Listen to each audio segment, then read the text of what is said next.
இப்போ வந்து நம்ம வந்து ஃபேஸ் க்ரீம் நம்ம ரெடி பண்ணிட்டோம். இப்போ வந்து அம்மா வந்து ஓப்பன் பண்ணுறேன். ஸ்பூன் போட்டு தான் எடுக்கணும், கையிலலாம் போடக்கூடாது. இதை எடுத்து நம்ம இதை எடுத்து பிள்ளைகளுக்கு நம்ம வந்து அப்ளை பண்ணலாம். மாய்ஸ்சரைஸ் மாதிரி போட்டுக்கலாம். சும்மா லைட்டாக போட்டால் போதும். ஒவ்வொரு பிள்ளைகளுக்கு ட்ரை ஸ்கின்னாக இருக்கும், அவங்களுக்குலாம் இந்த மாதிரி போடும்போது நல்லா ஸ்கின் வந்து நல்லா ஷைனிங் கொடுக்கும், நல்லா க்ளோ கொடுக்கும். ஃபேஸ்லையுமே லைட்டாக போட்டுக்கலாம். லைட்டாக போட்டால் போதும்.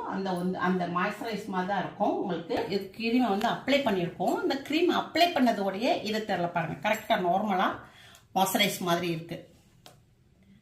நீங்கள் இந்த க்ரீமை அப்ளை பண்ணிக்கலாம். அப்ளை பண்ணிவிட்டு காலையில் எழுந்திரிச்சு குளிச்சுக்கலாம். இல்லை குளிச்ச பிறக்கும் கொஞ்சம் லைட்டாக போட்டு தேய்ச்சிக்கலாம். ஹாய் பிளேன் கீஸ், அங்கே பார்த்து சொல் பிளேன், அங்கே ஓகே. ஓகே.